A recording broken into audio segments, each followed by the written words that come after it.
समय तप साधना करते समय कोई परिवार का व्यक्ति आकर यदि आपका हाथ पकड़कर उठा दे या आपको अपशब्द कहे तो ये श्रेष्ठतम नहीं हो। आप करो पशुपति व्रत,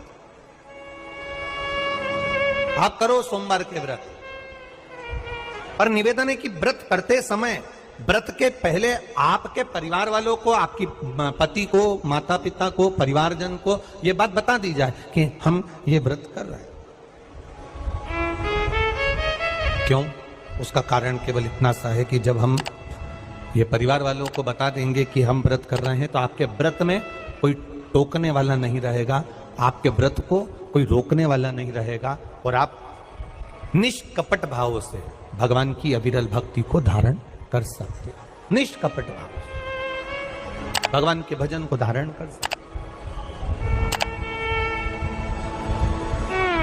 इतना सुंदर वर्णन किया गया है महामृत्युंजय मंत्र का। यदि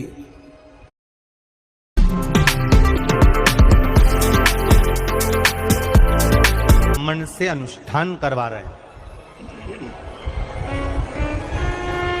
महामृत्युंजय मंत्र का यदि हम किसी ब्राह्मण से अनुष्ठान करवा रहे हैं, शिव महापुराण की कथा कहती है अनुष्ठान पत्नी करवा रही है या पति करवा रहा है, सास करवा रही है या ससुर करवा रहा है, घर का जेठ करवा रहा है या जेठानी करवा रही है। शिव महापुराण की कथा कहती है जितने लोग आपके घर में रह रहे हैं, जितने लोगों के साथ आप 24 घंटे घर के अंदर रह रहे हैं, जब हम पशुपति व्रत करें या महामृत्युंजय का अनुष्ठान किसी ब्राह्मण से करवा रहे हैं या मंदिर में हम अनुष्ठान करवा रहे हैं, तो भी हमारे चित्तवृत्ति से हमारे परिवार वालों को यह मालूम होना चाहिए कि मैंने उन ब्राह्मण के द्वारा अपने परिवार के हित के लिए, अपने बुजुर्ग के हित के लिए, अपने घर के हित के लिए मैंने महामृत्युंजय का अनुष्ठान करवाया है। उसका पुण्य 4 गुना बढ़ता है, जिससे घर के लोगों में कोई विस्मयता उत्पन्न ना हो।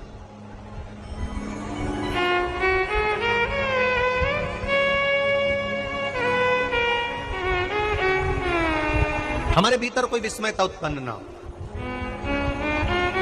हमारे मन के भीतर कोई भेदभाव उत्पन्न ना हो।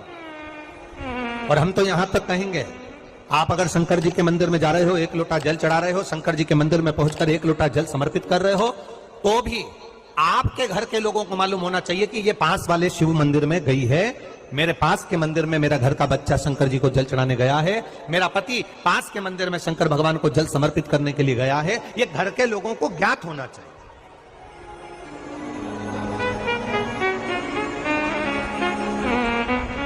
घर के लोगों को यह मालूम होना चाहिए कि ये पास के मंदिर में मेरी धर्म पत्नी गई है, पास के मंदिर में मेरे माता पिता गए, पास के मंदिर में मेरे परिवार के लोग गए। ये आपकी चित्तवृत्ति में और परिवार की चित्तवृत्ति में ये बात रहना चाहिए, छुपा कर नहीं जाना।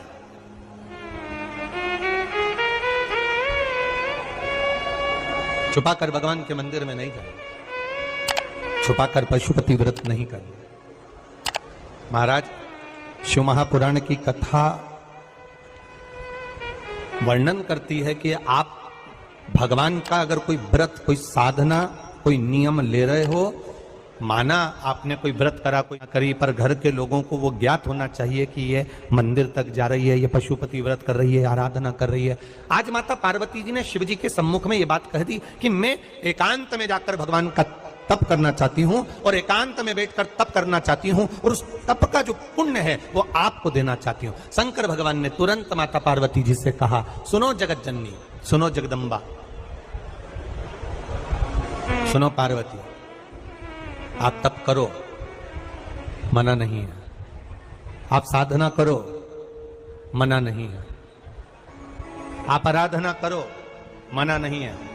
और आप सोचो कि आपकी करी गई तप साधना का पुण्य आप मुझे दे दो, तो भगवान तुरंत कहते हैं पार्वती जी मुझे आपके तप साधना का पुण्य नहीं चाहिए, आप अपना पुण्य अपने पास में रखो, हमें आपका पुण्य नहीं चाहिए। अभी तक जितनी शिव महापुराण की कथा हुई, उस कथा में आज तक ये बात नहीं निकली जो आज आप लोगों के बीच में इस भोपाल नरेला विधानसभा में जो कथा चल रही है इसमें ये कहना चाह रहे हैं, बड़ा ध्यान लगाकर सुनना। आप अगर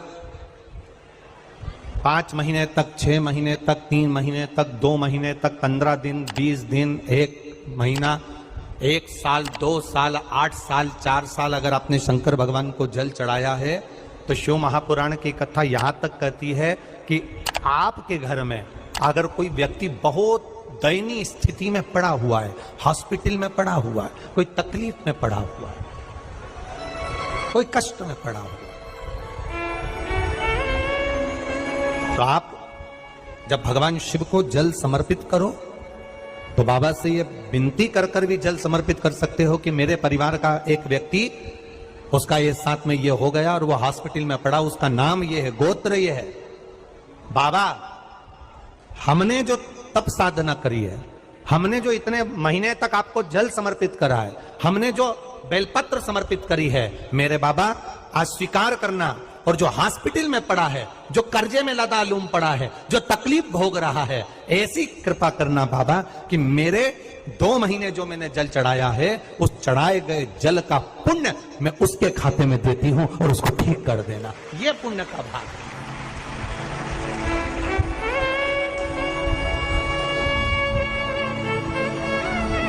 ये पुण्य का भाग है। आप अपना पुण्य भी किसी जीव के कल्याण हेतु दे सकते हैं। अब किसी ने एक बार ये कथा सुनी और कथा सुनकर कहा, महाराज जी आप कहते हो कि शंकर जी पे चढ़े हुए जल का पुण्य भी हम किसी को दे सकते हैं क्या? शंकर जी को चढ़े हुए जल का पुण्य क्या किसी को दिया जा सकता है? क्यों नहीं दे सकते? क्यों प्रदान नहीं कर सकते? इस नमक में आयोडीन की मात्रा सही। एक पुण्य का अपने भीतर एक विचार फिर करिएगा। बड़े बड़े सावधानी की कथा है। आप लोग सोचो कि यह कथा यहां से सुनी, यहां से निकाल दी, बची कुची थी कपड़े में झटकार दी। यहाँ कथा अगर सुनने के लिए आए हो तो थोड़ा दिल लगाकर सुनना, मन लगाकर सुनना। हो सकता है एलईडियां थोड़ी बंद चालू हो, मना नहीं है, पर माइक की व्यवस्था आपके पास में है तो दिल लगाकर सुनो। जहां मौका मिल जाए वहां बैठकर अपना चित्त लगाकर सुनना, क्योंकि 3 घंटे में से केवल 2.5 घंटा आपको प्राप्त होता है। बाकी का पूरा समय आप लोग यहाँ सुबह 6 बजे से रात को 3 बजे से 4 बजे से इस कथा का इंतजार करते हो। शायद दुनिया की पहली कथा होती है शिव महापुराण की कथा, जिसको लोग रात को 4-4 बजे से 3-3 बजे से जगह संभाल कर बैठकर कथा सुनते हैं। तपती हुई धूप, भयंकर गर्मी, 2 किलोमीटर दूर तक पैदल चलकर आना और बैठने के लिए इतना 8-8, 9-9 पंडाल लगाए गए, पर 9-9 पंडाल भी फुल हैं। उन पंडालों में जगह नहीं। धूप में छाता पकड़ना, चादर पकड़ना, साड़ी पकड़ना और उसको पकड़कर बैठे रहना। तपती हुई धूप में जहां तहां बैठकर कथा सुनना, ये दुनिया की पहली कथा है जिसको लोग कभी भूल नहीं पाएंगे कि इतनी धूप में भी लोग कथा सुन सकते। इतनी धूप, इतनी गर्मी, और केवल एक जगह नहीं, जहां शिव महापुराण की कथा का रसतत्व होता है वहां लोग इंतजार करते हैं 3-3 बजे तक। इसको छूटने मत देना। करण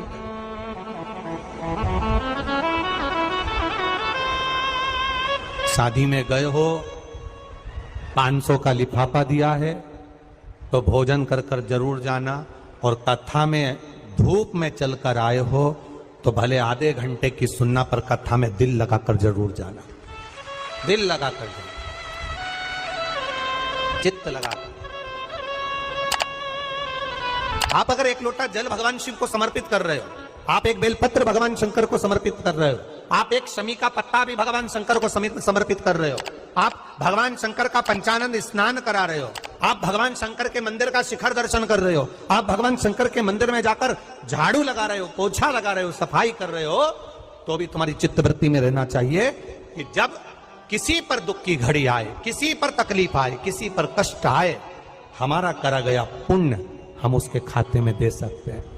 हम अपने पुण्य को दूसरे के खाते में प्रदान कर सकते हैं।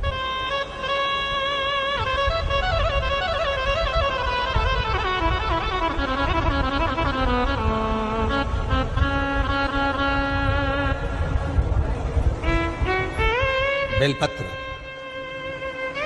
जरा ध्यान देना हो।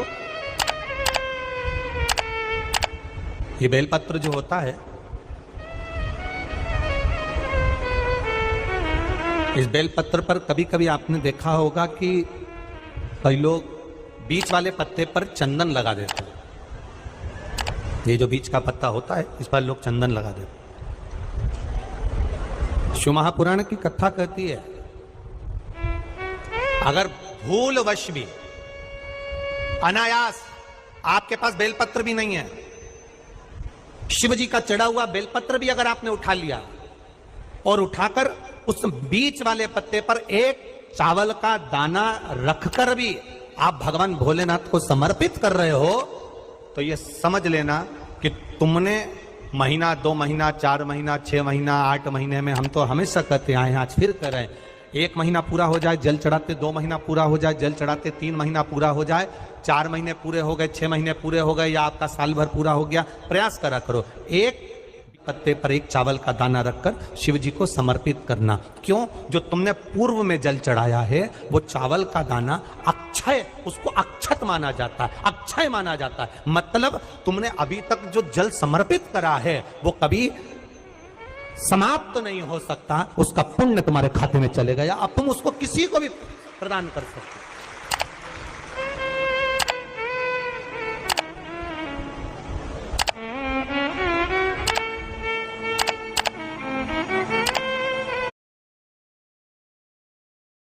जाने कौन है तू मेरी बहना, जानू ये मन